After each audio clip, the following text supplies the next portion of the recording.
সুধী দর্শক, আসসালামু আলাইকুম। আমন্ত্রণ জানাচ্ছি চ্যানেল এস সংলাপ অনুষ্ঠানে। ২৪-এর ছাত্র জনতার গণ অভ্যুত্থানে মাধ্যমেই পতন হয়েছে স্বৈরাচারের। ফ্যাসিস্ট বিদায়ের এই আন্দোলনে যাদের অবদান তারা হলেন জুলাই যোদ্ধা। জুলাই আগস্টের গণ আন্দোলনকে সফল করতে প্রাণ দিয়েছেন ২,০০০-এর বেশি ছাত্র জনতা। পঙ্গুত্ব বরণ করেছেন, চোখ হারিয়েছেন অসংখ্য মানুষ। সম্প্রতি দুটি ঘটনা সামনে আসে। একটি ঘটনায় দেখা যায় জুলাই যোদ্ধা তাহরিমা জান্নাত সুরভিকে একটি মিথ্যা অভিযোগের ভিত্তিতে গত ২৫ ডিসেম্বর টঙ্গী থেকে গ্রেফতার করে পুলিশ। ১১ দিন কারাভোগের পর মুক্তি পান তিনি। অন্যদিকে বৈষম্য বিরোধী ছাত্র আন্দোলনের হবিগঞ্জের সাধারণ সম্পাদক মাহাদি হাসানকে ৩ জানুয়ারি গ্রেফতার করে পুলিশ। গ্রেফতারের একদিন পর আন্দোলনের পরিপ্রেক্ষিতে মাহাদি মুক্তি পান। এমন পরিস্থিতিতে জুলাই যোদ্ধাদের দায় মুক্তি ও আইনি সুরক্ষা দিতে অধ্যাদেশ করার উদ্যোগ নিয়েছে সরকার। এক ফেসবুক পোস্টে আজকে অধ্যাদেশের খসড়া চূড়ান্ত করা হয়েছে বলে জানিয়েছেন আইন উপদেষ্টা আসিফ নজরুল।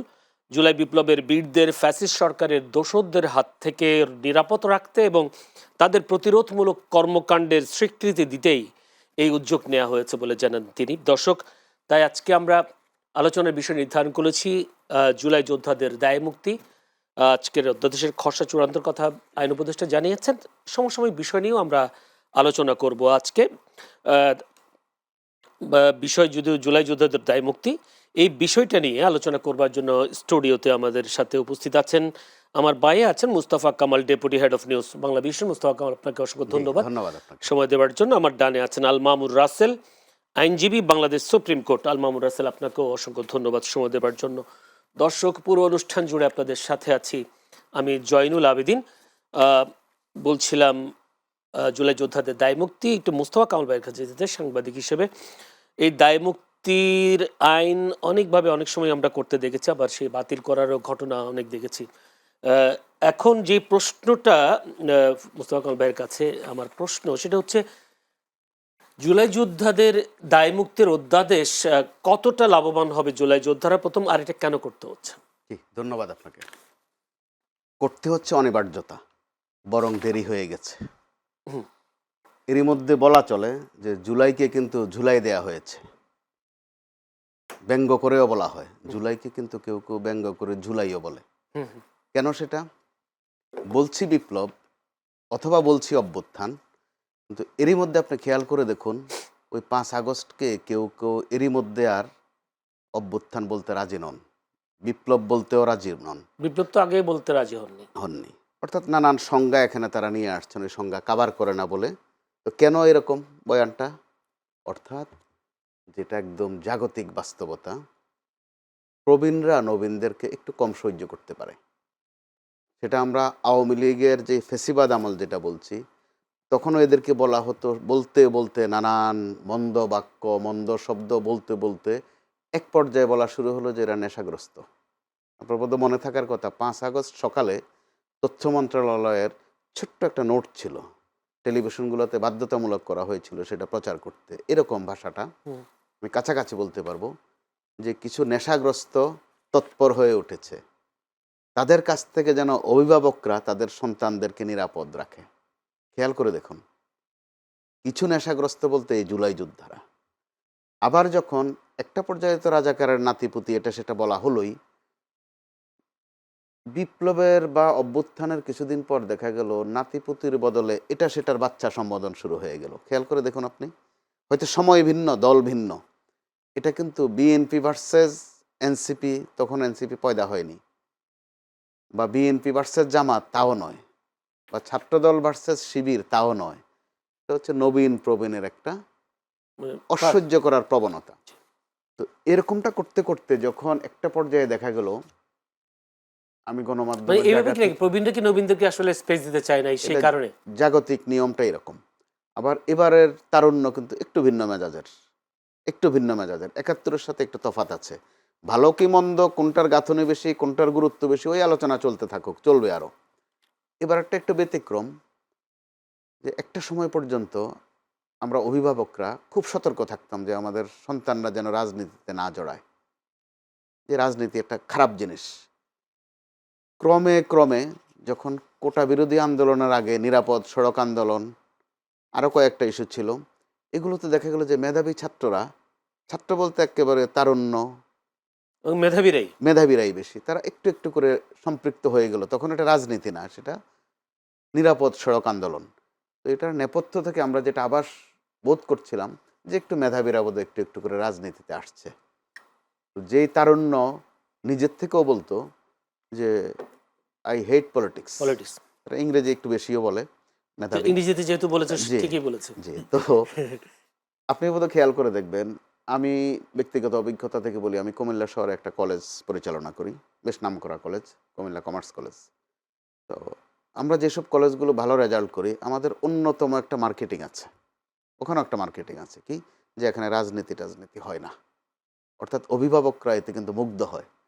আবার আপনি এটার সামাজিক ছাপ দেখেন, কোনো দোকানে কেউ যদি একটু রাজনীতি নিয়ে বেশি কথা বলে, ওই দোকানদার গোস্বা করে। বাসেও লেখা থাকে কর্নার দিয়ে, রাজনৈতিক কথা আলাপ বলা যাবে না। নিষেধ। তো এই ছাত্ররা কিন্তু আমাদেরকে একটা আশা দেখিয়েছে। আসার সাথে সাথে আমরা নমুনাও দেখছিলাম যে ছাত্ররা ভবিষ্যতে জাতীয় রাজনীতির হাল ধরবে।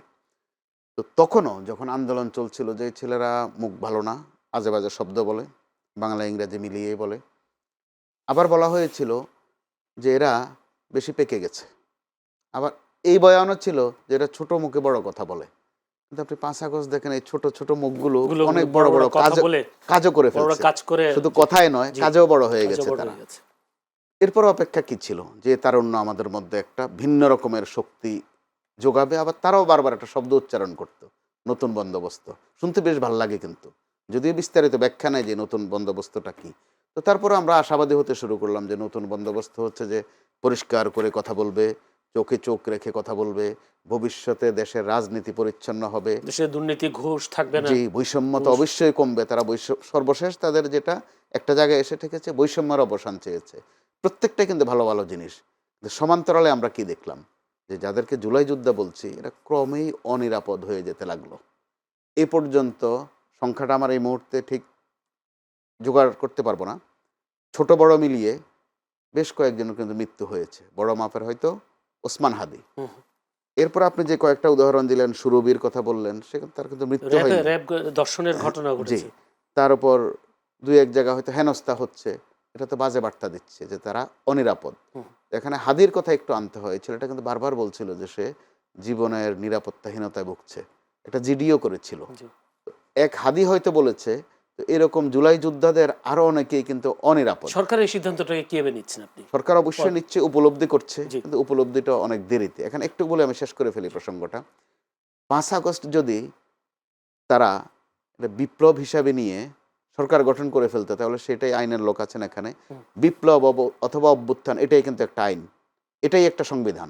নতুন করে সংবিধান লাগে না, কোনো প্রক্লামেশন আর লাগে না, কোনো ডিক্লারেশনও লাগে না। হুম। সেটা হচ্ছে আমার রাজনীতি সম্পর্কে যতটুকু সামান্য পড়াশোনা। কিন্তু ওই পর্বটা কিন্তু তারা পার হয়ে গেছে, হয়তো বা রাজনৈতিক অভিজ্ঞতা না থাকায়, অথবা কোনো ঘোরে বা কোনো প্যাচে তারা ওই পরে সময়টা ক্ষেপণ করে ফেলেছে, যে কারণে তাদেরকে এখন অনিরাপদ থাকতে হচ্ছে। এখনও কিন্তু তাদেরকে গালমন্দ তো শুনতে হচ্ছেই, সেই সাথে শারীরিক আক্রমণও হচ্ছে। জি। তো কেন বলা হচ্ছে বাংলাদেশের মানুষ কেন সবসময় এরকম যেটা বলে অবদানের কথা অস্বীকার করে, জি সেটা আমি আপনার কাছে আসবো পরে। যে আল মামুন রাসেল, এই দায় মুক্তির বিষয়টি যদি অধ্যাদেশ, যেহেতু আপনি আইনের মানুষ, এই দায় মুক্তি বাতিল করতেও তো পারে। দায় মুক্তি যদি অধ্যাদেশ জারিও করা হয়, বাস্তবায়নও করা হয়, পরবর্তী সরকার চাইলে তো বাতিলও করতে পারে। জি, অসংখ্য ধন্যবাদ জনিল ভাই আমাকে চমৎকার প্রয়াস অন্তর্ভুক্ত করার জন্য। সাথে আমার সহ প্যানেলিস্ট মোস্তফা জামাল ভাই, খুব সিনিয়র মানুষ, সিনিয়র সাংবাদিক, এবং চ্যানেল এসের যারা দর্শক আছে তাদেরকে অগ্রিম শুভেচ্ছা জানাচ্ছি। দেখেন, এবারের যে জুলাইয়ের যে অভ্যুত্থান বা যে বিপ্লব আমরা বলি, 17-18 বছর ফ্যাসিজম আমাদের উপর এমনভাবে চেপে বসেছিল, শত শত আন্দোলন হয়েছে।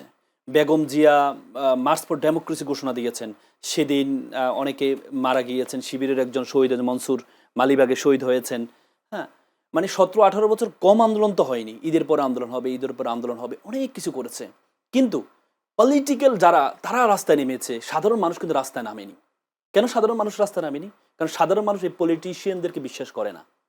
কারণ সাধারণ মানুষ জানে এই পলিটিশিয়ানরা যদি ক্ষমতা আসে আবার সেম কাজটা করবে, মানুষকে শোষণ করে তারা বড় হবে। কিন্তু যখন সাধারণ ছাত্র এগিয়ে আসছে, সাধারণ ছাত্রদের ব্যানারে যখন রাস্তা নেমেছে, তখন মানুষ বিশ্বাস করেছে এদের কোনো পলিটিক্যাল ব্যানার নেই। এখান থেকে পলিটিশিয়ানদের শিক্ষা নিতে হবে, পলিটিশিয়ানদেরকে সাধারণ মানুষরা বিশ্বাস করে না, করে না। পলিটিশিয়ান ছাড়া দেশ পরিচালনা করা সম্ভব? পলিটিশিয়ানদেরকে বিশ্বাস করে না, সম্ভব অসম্ভব পরের বিষয়, কিন্তু বিশ্বাস করে নাই। প্রমাণিত 17-18 বছর শেখ হাসিনা কি না করেছে।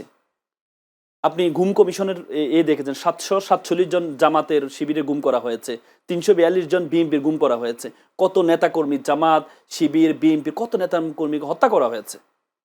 আজকে তারেক রহমান সাহেব 17-18 বছর তার দেশে আসতে পারে, নির্বাসিত জীবন যাপন করেছে।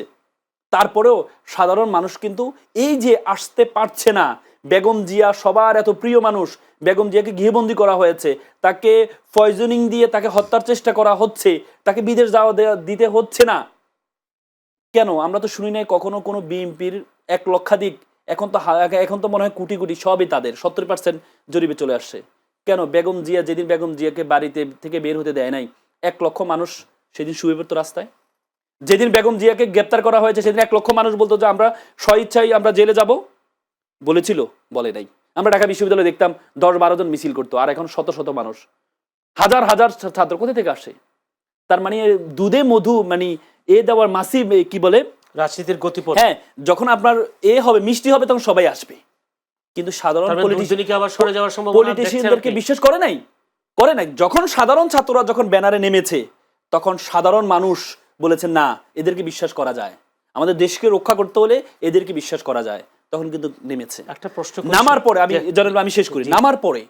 নামার পরে আজকে আমরা কি দেখেছি? আচ্ছা, নতুন বাংলাদেশ পেলাম। যারা জেলে ছিল তারা বের হয়েছে, বেগম জিয়া বের হয়েছে, তারেক রহমান সাহেব মাকে শেষ দেখা তো আমার মনে হয় না দেখতে পারতো উনি, যদি আজকে এই যে জুলাই যদি অভ্যর্থন না হতো, তাহলে তারেক রহমান সাহেব তার মাকে শেষ, কারণ মানুষের জীবন মৃত্যু তো নির্ধারিত। বেগম জিয়া ওই সময় মারা যেতেন, কারণ বেগম যদি ওই সময় মারা যেতেন তাহলে তারেক রহমান সাহেবকে তার মাকে শেষ দেখা দেখতে পারতেন না। আজকে যারা বের হয়েছেন, জামাতের কথা বলে এটিএম আজাদ সাহেব, যদি গণঅভ্যুত্থান না হতো এটিএম আজাদ সাহেব বের হতে পারতেন না। আমি বলছি কি, তার মানে দেখেন এই যে বিপ্লব ছাত্ররা করে দিল, এর পরবর্তীতে বিপ্লব হওয়ার পর যখন আমরা সবকিছু হাতে পেয়ে গেলাম, তখন আমরা কি করছি? আমরা জুলাই যোদ্ধাদেরকে কেউ কালো শক্তি বলছি, জুলাই যোদ্ধাদেরকে গিনিপিগ বলছি কিনা? কারা বলছে? পলিটিশিয়ানরা বলছে। আপনি দেখেন ডক্টর অ্যাডভোকেট ফজলুর রহমান সাহেব, উনি বলেছে এটা কালো শক্তি ছিল। হাবিবুর রহমান সাহেব, এরা দুজনেই তো ব্যাকগ্রাউন্ড, এদেরকে তো বলে, আমি মনে করি এটা আওয়ামী বিএনপি বলা হয় এদেরকে। হাদিকে টকশোর মধ্যে বলছে বাচ্চা, এদের সাথে কেন নিয়ে আসেন এসব বাচ্চাদের সাথে আমাদেরকে? সে বাচ্চাদের কারণেই কিন্তু এই গণঅভ্যুত্থানটা হয়েছে, কিন্তু আমরা তাদেরকে ওন করতে পারছি না। হাদি জীবন দিয়েছে। আজকে দেখেন আওয়ামী লীগের মূল শত্রু কারা? আওয়ামী লীগের এই যে ছাত্ররা, যে ছাত্রদেরকে আমরা বলতাম ফার্মের মুরগি, যে ছাত্রদেরকে বলতাম এরা হচ্ছে ফার্মের মুরগি, এরা হচ্ছে শুধু পাবজি খেলে, গেম খেলে, সে ছাত্ররা স্লোগান দিয়েছে বুকের মধ্যে অনেক ঝড়, বুক পেতেছি গুলি কর। সে ছাত্ররা বলেছে, আমি নিজেও ছিলাম, আমি ছাত্রদেরকে আইনি সহযোগিতা দিয়ে গিয়ে আমাকে ডিবি হারুন গ্রেপ্তার করে নিয়ে গেছে। তারপরও আজকে যদি শেখ হাসিনা কন্টিনিউ করতো, তাহলে আমি হয়তো প্র্যাকটিস করতে পারতাম না। কিন্তু কেন করেছি? দেশকে সুন্দর করার জন্য। আজকে সেম জুলাই যোদ্ধারা, বাচ্চা শিশুগুলা সেম করেছে। করার পরে তারা কি পাচ্ছে? তাদেরকে আমি প্রথমে যখন জুলাই সনদ নিয়ে কথা হচ্ছিল, তখন আমার মনে আছে আমি যমুনা টিভিতে বলেছিলাম 1971 সালে যারা স্বাধীনতা যুদ্ধে মুক্তিযোদ্ধারা, অনেক বিহারীকে হত্যা করেছে, অনেক রাজাকারকে হত্যা করেছে, অনেক সৈনিককে হত্যা করেছে। পরবর্তীতে তাদেরকে ইনডেমনিটি দেওয়ার জন্য 1973 সালে ইনডেমনিটি অর্ডার করা হয়েছে, যে 25শে মার্চ থেকে 16 ডিসেম্বর পর্যন্ত যা কিছু মুক্তিযোদ্ধারা করেছে তাদেরকে ইনডেমনিটি অর্ডারের মাধ্যমে তাদেরকে কি করেছে? রক্ষা কবচ করেছে, দায় মুক্তি দিয়েছে। এখনই তাদেরকে জুলাই যোদ্ধাদেরকে রক্ষা কবচ দেওয়া উচিত। আপনি দেখেন এখনো পর্যন্ত জুলাই যোদ্ধাদের অধীনে যে সরকার গঠন হয়েছে, সে সরকারে তাদেরকে গ্রেপ্তার করছে। আপনি চিন্তা করেন, শুধুমাত্র আজকে সুরভি নিয়ে আমরা কথা বলছি, কিন্তু আপনি দেখেন ছাত্ররা কাদের বিরুদ্ধে আন্দোলন করছে জানেন? এক হচ্ছে ফ্যাসিজমের বিরুদ্ধে, ফ্যাসিস্ট শেখ হাসিনার বিরুদ্ধে, আর ফ্যাসিস্ট যারা বাহিনী ছিল তাদের বিরুদ্ধে। আজকে ফ্যাসিস্ট বাহিনীর কতজনকে আপনি গ্রেপ্তার করেছেন? কতজন আছে, সবগুলো এখনো পর্যন্ত আছে। আপনি দেখেছেন একটা আলেম কেউ কথা বলে না, আজকে সুরভি নিয়ে কথা বলে, অনেক এই যারা জুলাই যোদ্ধা হবিগঞ্জের সে ছেলেটাকে নিয়ে কথা বলে। কিন্তু আপনি দেখেন প্রথম আলো এবং এর পরবর্তীতে যে আলেমগুলোকে গ্রেপ্তার করা হয়েছে, 500 আলেম, 500 হুজুর মাদ্রাসার ছাত্র জীবন দিয়েছে, প্রায় 1,500 পঙ্গুত্ব বরণ করেছে এই যে মাদ্রাসার যাত্রাবাড়ি মাদ্রাসার শিক্ষার্থীরা বিভিন্ন বাংলাদেশে। অথচ আলেমদেরকে যাদের গ্রেপ্তার হচ্ছে, আপনি দেখেছেন আজকে পুলিশে তাকে চর মারছে, একটা আলেম দাড়ি বড়। কেন? এরা কারা? শেখ হাসিনার আমলে আলেমদেরকে মানুষে মনে করা হতো না। আমাদের সন্ত্রাস বিরোধী ট্রাইব্যুনাল ছিল, সন্ত্রাস বিরোধী ট্রাইব্যুনালে আমরা কোর্টে কিন্তু ঢুকতে পারতাম না, আমরা ঢুকতে পারতাম না। ঢুকার সময় আপনার বিভিন্ন গোয়েন্দা সংস্থার লোকজন আমাদেরকে থ্রেট দিত, ঢুকা যেত না, আলেমদের পক্ষে কথা বলা যেত না। এখনো পর্যন্ত আজকে জুলাইয়ের পরবর্তীতে তারেক রহমান সাহেবের মামলা শেষ হয়েছে, জামাতের মামলা শেষ হয়েছে, কিন্তু আলেমদের যে মামলাগুলো এখনো পর্যন্ত, ওই দিন আমি শুনানি করে আসছি, আমি কোর্টকে বলছি এখনো আপনাকে সাক্ষী দিতে হয়, যতগুলো আয়ু আছে প্রত্যেকটা আয়ু হচ্ছে হিন্দু। আমি ধমক দিয়ে কোর্টের সামনে বলেছি, বিজ্ঞ আদালত, আজকে 1.5 বছর হয়েছে বিপ্লব হয়েছে, এখনো পর্যন্ত এই আলেমদেরকে যাদেরকে গুম করা হয়েছে, তাদের বিরুদ্ধে জঙ্গি মামলা দেওয়া হয়েছে, এই মামলাগুলো এখনো শেষ হয়নি। দুঃখজনক। আমি মনে হয় এড়াই যাবেন না। এ ভাই জানুল ভাই, আমি কেন বলছি, খুব দুঃখ থেকে বলছেন, এই আলেমদেরকে যদি, এই আলেমরাও জুলাই যোদ্ধা, তাদেরকে আমরা মানুষ হিসেবে ধরছি। শেখ হাসিনার আমলে মানুষ হিসেবে ধরা হয় নাই, কিন্তু সে আলেমদেরকে সেম ভাবে ট্রিট করা হয়, এখনো তাদেরকে মানুষ হিসেবে ধরা হচ্ছে না। একটা পুলিশ কিভাবে চর মারতে পারে? এটা আইনে পারে? রিমান্ডে নেওয়ার পর আমরা রিমান্ড মনে করি মার, রিমান্ডে উচ্চ আদালতের নির্দেশনা আছে, যদি আপনাকে রিমান্ডে নিতে হয় তাহলে যেভাবে তাকে নিয়েছেন হুবহু একইভাবে তাকে ফেরত আনতে হবে। সেখানে কোর্টে, ওপেন কোর্টে চর মারছে, তার মানে তাই সেদিন রিমান্ডে নিয়ে কি না করেছে, কি নির্যাতন না করেছে। হ্যাঁ, একজনকে বলতেও শুনেছি যে এখানে বলেছিস একবার, এবার তো মিডিয়া না, এবার দেখি বল তোদেরকে, এই ধরনের ঘটনা আমরা দেখেছি ভিডিওতে। কিন্তু আমার একটা প্রশ্ন হলো যে মাহাদি, যেটা বৈষম্য বিরোধী আন্দোলনের ছাত্র নেতা, থানায় বসে একজনকে পুড়িয়ে দেওয়া হয়েছে, থানায় জ্বালিয়ে দিয়েছি, এই কথা বলাটা কতটা যৌক্তিক আসলে? ভাই আমি বাচ্চাদেরকে আপনাদের বুঝতে হবে, এটা তো আন্ডার 19, এদের আবেগের কারণে, এদের এই উগ্রতার কারণে, উগ্রতা বলবো না আমি, ওদের যে মেজাজের যে ইন্টেন্সিটি ইমোশন কারণেই কিন্তু এই বিপ্লবটা হয়েছে, যৌবনের কারণে, যেটা এই অভ্যুত্থানটা হয়েছে। তাদের আবেগে, তাদের প্রত্যেকটা কথা আপনি ধরতে পারবেন না, তারা শিশু, 18-র নিচে এটা ধরা হয় শিশু। কেন শিশু ধরা হয়? কারণ তাদের মন মগজ সবকিছু হচ্ছে আবেগী। মা বাবাকে যেভাবে ধুমধারাকা কথা বলে ফেলে, এই যে থানায় বসেছে বলেছে নাকি তার মায়ের সামনে বলছে, এটা তারা চিন্তা করে নাই। এই চিন্তা করে নাই বলেই কিন্তু এই গণঅভ্যুত্থানটা হয়েছে। সুতরাং আপনি একটা কথার আলোকে তাকে গ্রেপ্তার করেছে কোন মামলায়? গ্রেপ্তার করা যায় পুলিশের। তার মানে এই ফ্যাসিস্ট বাহিনী যারা, এরা সবাই এখনো পর্যন্ত আছে। এরা যদি ক্ষমতা, এরা যদি কন্টিনিউ করে, এদের প্রতিশোধ নেওয়ার এখন, কারণ বাইরে থেকে সার্বক্ষণিক পুলিশদেরকে বলা হচ্ছে যে তোদের ভাইদেরকে মারছে, তোরা প্রতিশোধ নিস না কেন? এই সুযোগ তাদেরকে বিপরীত করা হচ্ছে। পুলিশের আই উইল ডিউ রেসপেক্ট, আমি বাহিনীর সকলকে সম্মান রেখে বলছি, কিছু কিছু পুলিশ এই আবেগের প্রতিশোধটা তারা এখন নিচ্ছে জুলাই যোদ্ধাদের। এই একটি কথা আল মামুন রাসেল বলেছেন যে যেই ছাত্র নেতাদের ডাকে ছাত্র জনতা একেবারে নেমে পড়েছিল, আগামী নির্বাচনে সেই ছাত্র জনতারা যদি নির্বাচনে, এখন তো প্রার্থী হচ্ছেন, সেই জনতা কি ধরনের রেসপন্স করবে, ছোট্ট করে বলবেন। কে ছাত্র আর কে জনতা, এখানেও কিন্তু ভাগ একটা হয়ে গেছে এর মধ্যে, আর এটাই বাস্তবতা। অর্থাৎ আপনি যতক্ষণ পর্যন্ত তারুণ্য দীপ্তমান থাকবে, আবেগ বেগবান হবে, সেটাই স্বাভাবিক। আপনি যদি এখন 36 জুলাই বলেন, আরেকটা জুলাই মাস আসতেছে, 36 জুলাই বললে কিন্তু এটা কেউ গ্রাহ্য করবে না। কিন্তু যখন ওই আবেগের সময় ছিল, তখন 5 আগস্টের নাম কিন্তু 36 জুলাই। তো ওগুলোরও কিন্তু সময় আছে, ক্ষণ আছে। এখানে মনে করতে হয় বিষয়টা, এই বাস্তবতা তো আমরা আগেও দেখেছি। 71-এ মুক্তিযোদ্ধাদের প্রতি যে আবেগ, যে স্নেহ, যে সম্মান, সেটা কিন্তু বেশি দিন ধরে রাখা যায়নি, নানান কারণে ধরে রাখা যায়নি। অন্যতম কারণ হচ্ছে 71-কে সেল করা, সেল আইটেম করে ফেলা, বিক্রি করা। অনেক বছরের ব্যবধানে যখন আবার একটা 5 আগস্ট আসলো, গত 1.5 বছরে এই জুলাইকে বিক্রি করারও একটা প্রবণতা আমরা কিন্তু দেখছি। জুলাইকে আওয়ামী লীগ তো শুধু 71-কে বিক্রি করেনি, মুক্তিযুদ্ধকে বিক্রি করেনি। মুক্তিযুদ্ধ এতই সেল আইটেম যেটা নিয়ে পদক নিয়েও ব্যবসা করা যায়, সনদ দেয়া নিয়ে ব্যবসা করা যায়, যে সার্টিফিকেট আছে, লাল বইতে নাম আছে।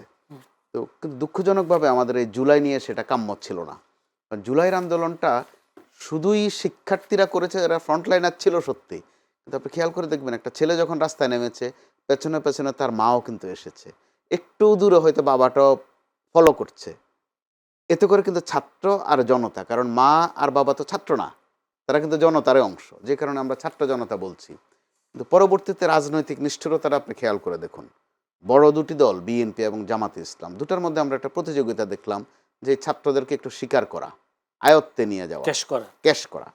আবার ছাত্ররাও একটা ছিল আবেগের সময় পেরিয়ে যখন বাস্তবতার ময়দানে এসেছে, এটা কিন্তু ভিন্ন ময়দান, মানে কম্পিটিটিভ ময়দানে যখন জি, অর্থাৎ রাজনীতির ময়দান, আন্দোলনের ময়দান, নির্বাচনের ময়দান, তিনটার মধ্যে কিন্তু ভিন্নতা আছে। এই ভিন্নতার মধ্যে পড়ে সেই ছাত্ররা এখন এনসিপি নামে ডাকছি তাদেরকে, বা বিভিন্ন নামে আমরা ডাকছি, তারা অনিরাপদ। এখন নিরাপত্তার খোঁজে তারা কখনো নির্বাচনে কেমন সাড়া পাবেন যদি একটু ছোট্ট করে বলেন। সাড়া যে খুব পাচ্ছে না সেটা আপনিও দেখছেন, আমরাও দেখছি। অথচ তাদেরকে, আমার কাছে যেসব তথ্য আছে, বিভিন্ন জায়গায় ছাত্রদেরকে দোয়া দিচ্ছে, অনেকেই মাথায় হাত বুলিয়ে দিচ্ছে, কিন্তু ভোটের হিসাবটা হয়তো অন্যদিকে দেবে। এটা হচ্ছে এক বাস্তবতা বাংলাদেশে। একটা প্রশ্ন করে রাখি, সেটা প্রশ্ন হচ্ছে, আজকে মন্ত্রী পরিষদ সচিব ডক্টর শেখ আব্দুর রশিদ বলেছেন, নির্বাচনের সময় কেউ কেউ কোনো কারণে সংক্ষুব্ধ হলে প্রশাসনের বিরুদ্ধে পক্ষপাত দুষ্টের অভিযোগ তোলা হয়, তিনি বলেছেন। কিন্তু আসলে একটা যে প্রশাসন আছে সেই প্রশাসন দিয়ে আসলে নির্বাচন সুষ্ঠু করা সম্ভব। আপনি কি দেখছেন? যদি তার সাথে এটাও বলি, তফসিলের পর আমরা হাদি হত্যা দেখলাম, গতকালকে দেখলাম একজন স্বেচ্ছাসেবক দলের সাবেক নেতা প্রকাশ্যে গুলি করে হত্যা হলো। এটা অবশ্যই উদ্বেগজনক। সেটাতে নির্বাচন কমিশন থেকে যে আশ্বাস দেওয়া হচ্ছে নির্বাচন বড় সুন্দর হবে, চমৎকার হবে, ওখানে কিন্তু একটা খটকা থেকে যাচ্ছে। তফসিল ঘোষণার আগে, অর্থাৎ বিএনপি নমিনেশন ঘোষণার পরপরেই চট্টগ্রামে তাদের একজন প্রার্থী পেটে গুলিবিদ্ধ হলেন, দুঃখজনক, এরশাদুল্লাহ তার নাম। ঠিক তফসিল ঘোষণার পরদিনে গুলিবিদ্ধ হলেন হাদি। দুজন প্রার্থীর উপর আঘাত, একজন সুস্থ হয়ে ফিরেছেন, আরেকজন ফিরতে পারেননি। সর্বশেষ যোগ হয়েছে রাজধানী ঢাকায় স্বেচ্ছাসেবক দলের নেতা। তো আমরা নিরাপত্তার প্রশ্নে প্রার্থীদের নিরাপত্তার কথাটা একটু বেশি বলছি, তো সেখানে ভোটারদেরও তো নিরাপত্তার প্রশ্ন আছে। আবার নিরাপত্তার প্রশ্ন আছে যারা ভোটটা নেবেন, আয়োজন যারা করছেন, তাদেরও কিন্তু নিরাপত্তার প্রশ্ন আছে। মুখ ফসকে হোক, কি দেখছে আসলে নির্বাচন? অবশ্যই আমরা একটা প্রশ্নবিদ্ধ অবস্থার মধ্যে পড়ে গেছি। অবশ্যই সেটা হচ্ছে, বিএনপির স্থায়ী কমিটির সদস্য সালাউদ্দিন, এই স্বেচ্ছাসেবক দলের যে সাবেক নেতা যিনি খুন হলেন, হত্যা হলেন, এই ঘটনাকে বিচ্ছিন্ন ঘটনা বলছেন। তিনি একসময় বিএনপির সঙ্গে অংশগ্রহণের নেতা ছিলেন, তার মৃত্যুকে বিচ্ছিন্ন ঘটনা বলতে পারে কিনা? না, তিনি এই ঘটনাটাকে বিচ্ছিন্ন বলেননি। এর আগে প্রধান নির্বাচন কমিশনারও হাদির মৃত্যু নিয়ে বিচ্ছিন্ন শব্দ বলেছেন, কিন্তু পুরো বাক্যটা এরকম ছিল না। আমি কয়েকবার টেনে টেনে শুনেছি। সালাউদ্দিন সাহেব বলছেন দ্বিতীয় বাক্যে কথাটা, যে কিছু বিচ্ছিন্ন ঘটনা ঘটলেও নির্বাচনের বিষয়ে আশাবাদী, এই ছিল কথাটা। কিন্তু আমরা ওটাকে হেডলাইন করে ফেললাম। তো এই সময় কিন্তু আমাদের প্রত্যেকের সতর্কতার একটা বিষয় আছে, যে মুখ আছে বলেই যা ইচ্ছা তা বলবো, আর খোদা তাআলা মুখটা শুধু যা ইচ্ছা তা বলার জন্য দেননি, যা ইচ্ছা তা খাওয়ার জন্য দেননি। সময়টা অত্যন্ত স্পর্শকাতর রাখেন। আমি কতটুকু বলতে পারি, কতটুকু লিখতে পারি, একটা মাত্রা জ্ঞান থাকা অবশ্যই দরকার আছে। কারণ এবারের নির্বাচনটা লিখতে পারার বিষয়টা নাকি বলতে পারার বিষয়টাও আছে, দুটোই আছে, বিবেচনাবোধের বিষয় আছে, মাত্রা জ্ঞানেরও বিষয় আছে। বা আমরা বলার সময় সেন্টেন্সগুলো জি, আমরা যেমন রাসেল সাহেবের একটা বক্তব্য, অ্যাডভোকেট, তিনি নির্মোহভাবে বলেছেন, আমাদের যে সামাজিক বাস্তবতা, যে পারিবারিক বাস্তবতা, অথবা ধর্মীয় যে শাসন অনুশাসন, কথা মিথ্যা নয়, সত্য। কেউ যদি বিধবা হয় তাকে বারবার বিধবা না বলা, কেউ যদি এতিম হয়ে যায় তাকে বারবার এতিম না বলা, এগুলো একটা মাত্রা জ্ঞান থাকা দরকার। তারেক রহমান সাহেব তার মায়ের মরা মুখ দেখেছেন, এ ধরনের বাক্য কিন্তু এই সময় শোভনীয় নয়। এটা তো আপনিও জানেন, আমিও জানি, এটা কিন্তু তাকে কলিজায় আঘাত দেয়া। মরা মুখ দেখে অবশ্য মরা মুখ তো দেখেননি, উনি তো চিকিৎসাধীন অবস্থায় দেখেছেন, সবই দেখেছেন। তো এই বাক্যগুলো এখন উচ্চারণ করাটা খুব জরুরি নয়, শোভনীয় নয়, এমনকি ভদ্রতাও নয়, বরং প্রকারান্তরে উদ্দেশ্যমূলক। গত 2-3 দিন আমরা খেয়াল করছি এই ধরনের আক্রমণ। অথবা তারেক রহমান সাহেবের নিরাপত্তা নিয়ে প্রশ্ন তোলা হয়, যে ওনার জন্য আলাদা নিরাপত্তা কেন? যিনি প্রশ্ন করেন তিনিও কিন্তু জানেন ওনার জন্য আলাদা নিরাপত্তা কেন প্রাসঙ্গিক। তো এ ধরনের বয়ান অথবা এই ধরনের বাতচিত এই সময়ে কিন্তু কাম্য নয়। এরা কারা করছেন এই বাতচিতগুলো? এটা তো একটা মোটা দাগের প্রশ্ন। এরা তো একসময় বয়ান ছিল যে তারা একই মায়ের 2 সন্তান, বিএনপি বা জামাতে ইসলাম, ছাত্রদল অথবা ছাত্র শিবির। কিন্তু আপনি গত কয়েকদিন দেখেন তারা এমনভাবে এক পক্ষ আরেক পক্ষকে কটাক্ষ করছেন, আক্রমণ করছেন, মনে হয় যেন তারা কেউ কাউকে চেনেন না, অচেনা, যেন মোটে অচেনা নয়। কারণটা কি কারণে এসব হচ্ছে বলে? শুধু একটু ক্ষমতার আশা, অন্য কিছু না, একটু ক্ষমতার আশা। আওয়ামী লীগ দেশে নেই, তাহলে নির্বাচন, দুই দলে কি সেই ক্ষমতার লিপ্সা কি অবশ্যই ভালোভাবে সংযম করতে পারছেন? পারছে না, যে কারণে আমরা একটা অসংযত আচরণ দেখছি। আরেকটাকে বলা হয় উতলা ভাব, খেই হারিয়ে ফেলা যেটাকে বলে।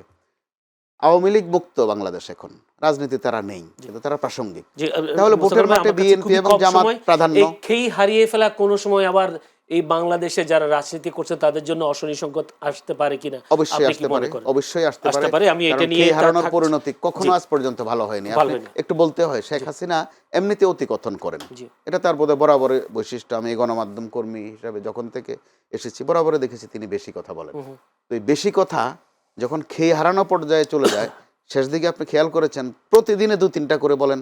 উনি যদি 2টা বলেন, ওবায়দুল কাদের 3টা বলেন, হাসান মাহমুদ চেষ্টা করেন 5টা বলে আরেকটু উপরে উঠতে। এই খেই হারানো কিন্তু সর্বশেষ যেটা ছিল, যেটা যে গণভবনের দরজা খোলা আছে, তখন এই ছাত্ররা বলছে যে খোলা আছে তো কি জন্য, বের হয়ে যাওয়ার জন্য না ঢোকার জন্য? অর্থাৎ কথায় কিন্তু কথা কথা টেনে আসে। আনে। জি, জি, ধন্যবাদ। আমি একটু যে আবার আল মামুন রাসেলের কাছে যেতে, আল মামুন রাসেল জামায়াতের পক্ষ থেকে কালকেও বলেছেন যে সুষ্ঠু নির্বাচন নিয়ে শঙ্কা দেখা দিয়েছে, একটি পাতানো নির্বাচন করার একটা ব্যবস্থা, পাতানো নির্বাচন করা হলে তারা হুঁশিয়ারি দিয়েছেন পাতানো নির্বাচন করা যাবে না, এরকম একটা বিষয়। আজকে আবার প্রধান নির্বাচন কমিশনার নিজেই ঘোষণা দিয়েছেন কোনো পাতা নির্বাচন হবে না, সুষ্ঠু নির্বাচন হবে। আবার যদি বলি মন্ত্রী পরিষদ সচিব আপনাদের জামায়াতের প্রশ্নের উত্তরও দিয়েছেন, কেউ কেউ কিছু কোনো সময় বিক্ষুব্ধ বা হলেই পক্ষপাত দুষ্টুর অভিযোগ তোলে, আসলে সেরকম কিনা বিষয়টা? দেখেন, আমার আপনার কাছে কি মনে হয়, তারেক রহমান সাহেব আসার পরে, আমি সম্মান রেখে বলছি তারেক রহমান সাহেবকে, আমি মনে করি বাংলাদেশের একমাত্র ব্যক্তি যার বাবা প্রেসিডেন্ট, মা প্রধানমন্ত্রী ছিলেন, একমাত্র ব্যক্তি, তার কোনো ব্যক্তি নেই। তারেক রহমান সাহেব আসার কারণে আমরা সবচেয়ে বেশি খুশি হয়েছি। আমরা বলেছিলাম, কারণ long distance relationship and long distance leadership দুইটি কিন্তু একটা জাতির জন্য ক্ষতিকর। তারেক রহমান সাহেবকে আমরা ওয়েলকাম জানিয়েছি, কিন্তু তারেক রহমান সাহেব আসার পরে আপনি কি মনে করেন বাংলাদেশের বাস্তবিক পক্ষে, আপনি তো সাংবাদিকদের বলা হয় জাতির বিবেক, আপনার কাছে মনে হয় পুরো বাংলাদেশে কোনো অন্তর্বর্তীকালীন কোনো সরকার আছে প্রধান উপদেষ্টার? মানে আমার কাছে মনে হচ্ছে না। মানে আমরা তো সবাই দেখছি সবাই একদিকে ঝুঁকে গিয়েছে। আগে সব ধানমন্ডির দিকে ঝুঁকতো, আর এখন সবাই গোলশালের দিকে ঝুঁকছে। কি দেখেছেন? অপরাধ কেন? এনএসএ না, অপরাধ কেন? না, আপনার তফসিল ঘোষণা হয়েছে। লেভেল সাধারণ মানুষ লেভেল যদি না, লেভেল আমার প্রশ্ন আমি একটা। আমি শেষ করি ভাই, জনেল ভাই। লেভেল প্লেইং ফিল্ড মানে কি? সবার জন্য সমভাবে না, না, করতে আমি হবে। সেটা বলি, আপনি সাধারণ একটা মানুষের, দলীয়, সাধারণ মানুষ আপনি যদি স্রোত না, ওদিকে হয়। সাধারণ মানুষ এক জিনিস, জি। সাধারণ মানুষ এক জিনিস, কিন্তু আপনি এনএসআই প্রধান গিয়ে দেখা করা, এটা কি সাধারণ মানুষের পর্যায়ে পড়ে? তফসিল ঘোষণার পরে যেখানে বলা হয়েছে কোনো প্রোগ্রাম, তফসিল ঘোষণার পরে কোনো মার্কা প্রদর্শন করা যাবে না, সেখানে এয়ারপোর্ট থেকে গাড়ির মধ্যে মার্কা লাগিয়ে পুরো ঢাকা শহর ঘোরা, এটা কি আপনি সাধারণ কথা ভাবছেন? সাধারণ কথা না। তার মানে আপনি লেভেল প্লেইং ফিল্ড তৈরি করছেন, কিভাবে তৈরি করছেন? আপনি তো বলা হয়েছে তফসিল ঘোষণা পর্যন্ত 20 তারিখ পর্যন্ত আপনি কোনো সমাবেশ, আপনি ব্যবসায়ীর সাথে বসছেন, আপনি বিভিন্ন রাজনৈতিক দলের সাথে বসছেন, আপনার বড় বড় ব্যবসায়ীরা আপনার সাথে দেখা করতে যাচ্ছে রাষ্ট্রদূত বসছেন। না, তাহলে এগুলো কি? এগুলো কি কি কি দেখায়? আপনি দেখেন এই যে সকলে ঝুঁকে যাওয়া, আপনি মনে রাখবেন শেখ হাসিনা ফ্যাসিস্ট হয়েছে কেন জানেন? শেখ হাসিনাকে সবাই এভাবে তেল মেরে মেরে মেরে মেরে শেখ হাসিনাকে যা বলতো, আপনি যা করবেন, কিং কান ডোন্ট রং, রাজা কখনো ভুল করতে পারে না, সবাই তেল মারা শুরু করেছিল। তারেক রহমান সাহেব একজন, সম্মান রেখে আমি বলছি, ওনাকে চারপাশ থেকে যেভাবে মিডিয়া বলেন, আপনি দেখেন এর আগে তো কোনো জরিপ হয় না। এর আগে ইনোভেশন জরিপ করেছে, ব্র্যাক জরিপ করেছে, এর আগে হচ্ছে আপনার আইআরএ জরিপ করেছে, সবাই 5 থেকে 10% পার্থক্য দেখিয়েছে। কিন্তু আপনি এই এমিনেন্স অ্যাসোসিয়েটস ডাক্তার শামীম সাহেব যে জরিপটা দেখালেন 70-20, 70, এর আগে প্রথম আলো দিয়েছে। 70-20 এর আগে প্রথম আলো দিয়েছে। কি দেখাচ্ছে তাহলে এটা? বিএনপি না, এর আগে প্রথম আলো, তার কেমন তখন আসেন না। পার্থক্য না, তখন পার্থক্য ছিল না তো, এত 5-10 পার্থক্য ছিল। প্রথম আলো কিন্তু বেশি তখন তখন জামাতকে বলেছে তাদের কার্যক্রমে খুশি হয়েছে 52%, এবং তখনকার যে প্রশ্নটা ছিল, প্রশ্নের মধ্যে শস্যের মধ্যে ভূত ছিল। তখন প্রশ্ন কি করেছে? প্রশ্ন করেছে যে কে আপনার কাছে কি মনে হয় কে প্রধানমন্ত্রী হবে? তা আমি যদি বিএনপিকে ভোট না দিই, আমি তো বলবো বিএনপি ক্ষমতা আসবে। তাহলে আপনি কাকে ভোট দিবেন প্রশ্ন করা, আর কে প্রধানমন্ত্রী হবে, দুটো তো এক কথা না। তাহলে আপনার প্রশ্নের মধ্যে শস্যের মধ্যে ভূত আছে।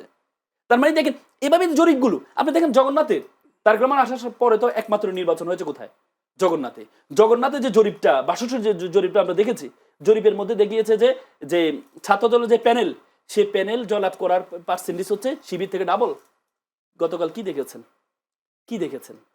তার মানে এই যে তেল আমি, এটি একটা জাতিকে ধ্বংস করবে। দেখেন, আমি আরেকটা বিষয় হচ্ছে মোস্তফা কামাল ভাইয়ের একটা কথা, উনি যেটা বলেছেন যে দুই পক্ষের মধ্যে এখন দা কুমড়া সম্পর্ক। আমি বলি এটাই গণতন্ত্রের সৌন্দর্য। দান্তিকতার মধ্যে নতুন কিছু আসবে। দান্দিকতার মধ্যে যদি শেখ হাসিনার মতো যদি জাতীয় পার্টির মতো যদি ইয়ে সুদূর যদি আপনার বিরোধী দল হয় তাহলে বাংলাদেশ আবার ফ্যাসিস্ট হবে। সেজন্য দরকার হচ্ছে তাদেরকে দরকার যারা হচ্ছে চোখ রাঙিয়ে কথা বলবে। আপনি মনে করেন পরিবর্তন হচ্ছে না? আমি একটা প্রশ্ন করি জানেন আমি এটা একটু শেয়ার করি। আপনি কি মনে করেন বাংলাদেশে কি পরিবর্তন হচ্ছে না?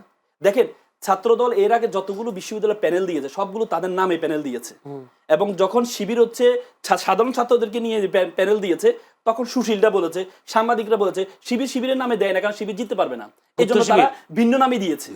অথচ আপনি জগন্নাথে কি দেখেছেন? জগন্নাথ কি ছাত্রদল তাদের নামে প্যানেল দিয়েছে? না, তাদের প্যানেলের নাম ছিল কি ঐক্যবদ্ধ নির্বীর্য অভিযান। সেখানে ছাত্র অধিকার পরিষদের এনে সভাপতি বানাইছে, খাদিজাকে এনে জিএস প্রার্থী বানাইছে। তার মানে কি এই যে পরিবর্তন, যে সাধারণ সবাইকে নিয়ে কাজ করা, আগে তো না সব আমি খাইতে হবে, আর এখন হচ্ছে কি আমি সবাইকে নিয়ে কাজ করতে চাই, সবাইকে নিয়ে কাজ করতে চাই। এবং কি আপনি সেবামূলক কার্যক্রম প্রায় নির্বাচনের প্রায় 1 মাস আগ থেকে ছাত্রদের সেবামূলক কার্যক্রম কোথা থেকে শিখেছে? এই যে নিজেদের মধ্যে যদি এগুলো নিয়ে মানে কাজের মধ্যে আমার কাছে খুবই কম সময় অল্প সময় বলতে হবে, আমার একটা প্রশ্ন শেষ করি।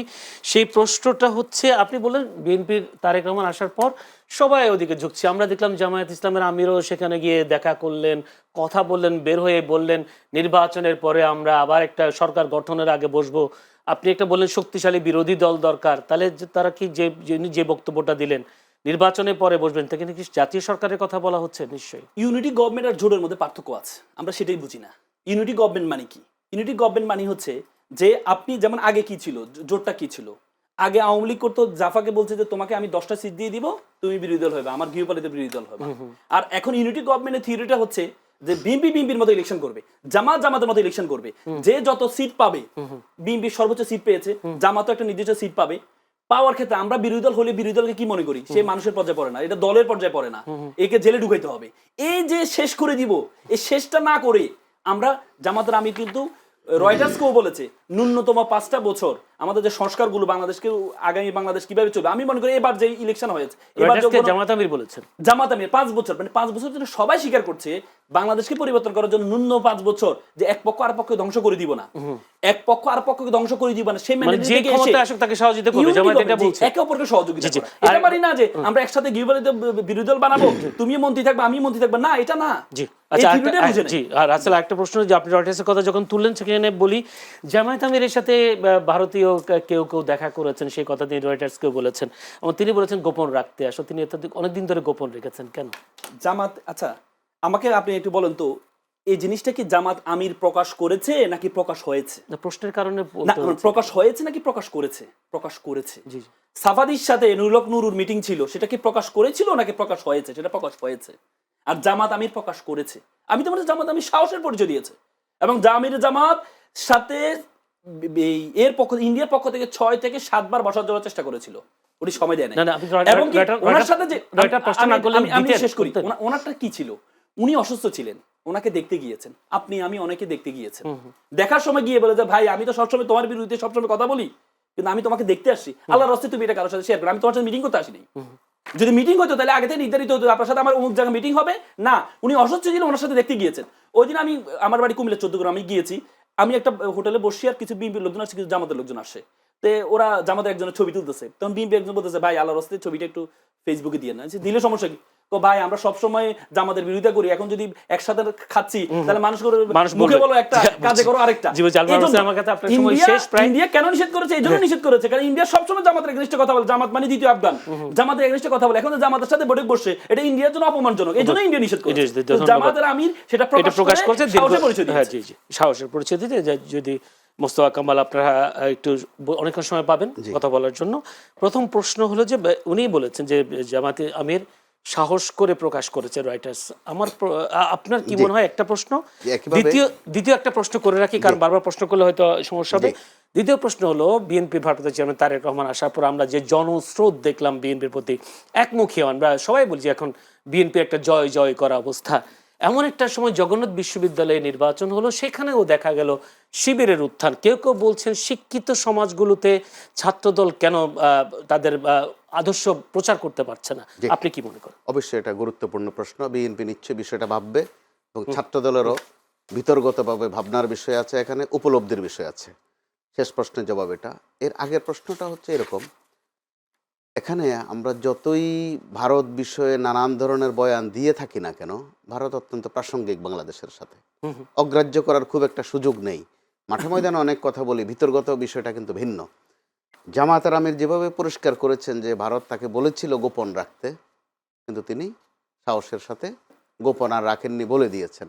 কাছাকাছি বয়ান ছিল জাতীয় পার্টির যিনি চেয়ারম্যান জিএম কাদের, তিনি বিমানবন্দরে একদম টসটসে তাজাভাবে বলে ফেলেছেন যে আমার সাথে ভারতের কি কথা হয়েছে এটা এখন বলতে পারবো না, ভারত আমারে মানা করে দিয়েছে এটা বলতে। অর্থাৎ দেখেন, সময়ের ব্যবধান, মূল মেসেজ কিন্তু কাছাকাছি।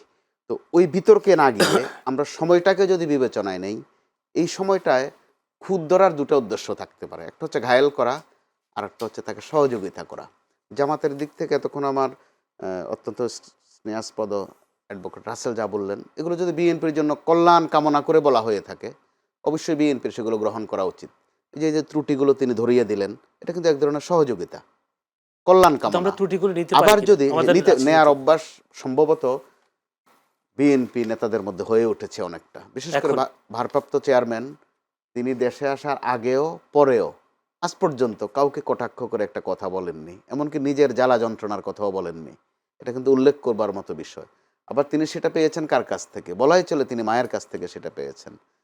বেগম খালেদা জিয়া 5 আগস্টের পর 2-3 বার বক্তব্য রেখেছেন ছোট্ট ছোট্ট করে, একটি বারও বলেননি, কারো সমালোচনা করেননি, শেখ হাসিনার নামটিও মুখে নেননি, ভারতের তো ধারে কাছেই যাননি। এমনকি তার উপর কি জ্বালা যন্ত্রণা আরোপ করা হয়েছে, তিনি কত ভুগেছেন, কত কষ্ট পেয়েছেন, একবারও কিন্তু বলেননি। ওখানে আমরা রাজনীতির কিন্তু একটা গুণগত পরিবর্তন দেখছি, যেটা পরবর্তীতে আমরা অপেক্ষায় ছিলাম যে তারেক রহমান দেশে ফেরার পর কি করেন। আমরা খেয়াল করলাম তার মধ্যেও কিন্তু সেটা এখন পর্যন্ত বিদ্যমান। কাউকে কটাক্ষ করে তিনি কথা বলছেন না, খোঁচা দিচ্ছেন না, কারো খুদ ধরছেন না, কিন্তু তার অত্যন্ত কর্মব্যস্ত সময় যাচ্ছে। আবার এটা হচ্ছে ঐতিহাসিক বাস্তবতা। আমরা বাংলাদেশে গত 1 মাসেরও কম সময়ের মধ্যে ঢাকা কয়েকটা জমায়েত দেখেছি, আনন্দের জমায়েতও দেখেছি, বিষাদের জমায়েতও দেখেছি। হাদির জানাজা উপলক্ষে একটা জমায়েত দেখেছি, এরপরে তারেক রহমান সাহেব বাংলাদেশে আসা উপলক্ষে আর একটা জমায়েত দেখেছি, বেগম খালেদা জিয়ার জানাজায় আর একটা জমায়েত দেখেছি। এত জমায়েতের ভার নেয়া এই শহরটার জন্য কিন্তু হয়তো শহরটা মুখ খুলে বলতে পারে না, কষ্ট আছে। তো যেই কোনো একটা বটম লাইন ধরে, হাদির জানাজাকেও আপনি বটম লাইন ধরতে পারেন, বেগম খালেদা জিয়ার জানাজায় যে এক মোহনা তৈরি হয়েছে, অথবা তারেক রহমান সাহেবের দেশে ফেরার পর যে একটা আবহ তৈরি হয়েছে, এগুলো যদি ইতিবাচকভাবে নিয়ে ওখান থেকে ধরেও সামনে এগোনো যায়, সুন্দর একটা বাংলাদেশ দেখা সম্ভব। আর দ্বিতীয় প্রশ্ন তো দ্রুত, জি। যেটা জগন্নাথ বিশ্ববিদ্যালয়ে একটা জগন্নাথেরটা বলছিলাম, যেটা যে ছাত্র দলের প্রথমত নিজেদের ভাবতে হবে। এখানে কিন্তু বিষয়টাকে যেভাবে আবার বাজারে ছড়িয়ে দেয়া হচ্ছে, যে ছাত্র সংসদ নির্বাচনগুলোতে ছাত্র শিবিরের একটা জয় জয়কার, এটা গোপন বিষয় নয়। তো সেখানে শিবির কি কি পদ্ধতি অনুসরণ করেছে, এমন না যে শিবির রাতের আধারে কিছু করেছে। শিবির ভোট কিভাবে পেতে হয় সেই চেষ্টা করেছে, সেটা দৃশ্যমানেই করেছে। তারা তাদের কথাগুলো বলেছে, তাদের ভাষা হচ্ছে যে আমরা কৌশল নিয়েছি। ছাত্রদল কৌশলে ততটুকু এগোতে পারেনি। তো ওই জায়গায় সামনের দিনগুলোতে কার কী কৌশল হবে, কিন্তু ওই ছাত্র সংসদ নির্বাচনের একটা ইম্প্যাক্ট পড়বে অবশ্যই জাতীয় নির্বাচনে, কিন্তু একেবারে পড়বে না সেটা মনে করার বিষয় নাই। এবং জামাত ইসলাম যদি মনে করে থাকে যে তারা অবশ্যই আগের চেয়ে তাদের জনপ্রিয়তা বেড়েছে, কিন্তু যদি মনে করে থাকে যে তারা বিএনপির পর্যায়ে চলে গেছে, সেখানে বোধহয় একটু ভুল করবে। এবং ওই মনে করার একটা নমুনা কিন্তু আমরা মাঝে মধ্যে দেখছি। ওই নমুনার কারণেই সহিংসতাগুলো ঘটছে। আপনি খেয়াল করে দেখুন, এই দুটি দলের এখন এমন একটা অবস্থান বাংলাদেশে, তারা যদি সুন্দর করে কথাও বলেন, মুখ দেখা দেখিও করেন, আক্রমণাত্মক ভাষা প্রয়োগ না করেন, আইন শৃঙ্খলা বাহিনী লাগে না, দেশটা কিন্তু স্থিতিশীল হয়ে যায়। এখানে উল্লেখ করতে হয় 5, 6, 7, 8 4 দিন যদি আপনি ধরেন, আগস্টের ওই 4টা দিন সরকার তো দেশে ছিল না, পুলিশ তো ছিলই না বলতে গেলে, জি। বাংলাদেশে কোনো অঘটন ঘটেনি। মানেটা কি? যে ওই যে ঐক্য, যেই কথাটা আমরা বলি, ঐক্য এমন একটা কোরামিন, এমন একটা মেডিসিন, যে আইন শৃঙ্খলা বাহিনীর তৎপর হতে হয় না। আর অথচ এখন আইন শৃঙ্খলা বাহিনী অত্যন্ত তৎপর, ব্যাপক পরিশ্রম করছে, এরপরও তারা আমরা নানা ঘটনা ঘটতে দেখছি। নানা ঘটনা ঘটছে। ধন্যবাদ, সেটাই অসংখ্য হচ্ছে- ধন্যবাদ। আমরা চাই এরকম একটি পরিস্থিতি তৈরি হোক, ঐক্যের রাজনীতি হোক, সে জি। প্রত্যাশায় আজকের মতো এখানে শেষ করতে চাই, যেহেতু আমাদের কাছে সময় নেই। দুজনকে আমরা অসংখ্য ধন্যবাদ জানাচ্ছি। Mustafa Kamal, deputy head of news Bangla Vision, Al Mamun Russell, আইনজীবী, বাংলাদেশ সুপ্রিম কোর্ট। দুজনকে প্রাণঢালা অভিনন্দন শুভেচ্ছা। দর্শক, আপনারা আমাদের এই অনুষ্ঠান ধৈর্য ধরে দেখবার জন্য আপনাদের প্রাণঢালা অভিনন্দন শুভেচ্ছা জানিয়ে আজকের মতো এখানে শেষ করতে চাই। আগামীকাল রবি থেকে বৃহস্পতিবার চ্যানেল সংলাপ অনুষ্ঠান দেখার আমন্ত্রণ জানিয়ে আজকের মতো এখানে বিদায় নিচ্ছি। ভালো থাকবেন সবাই।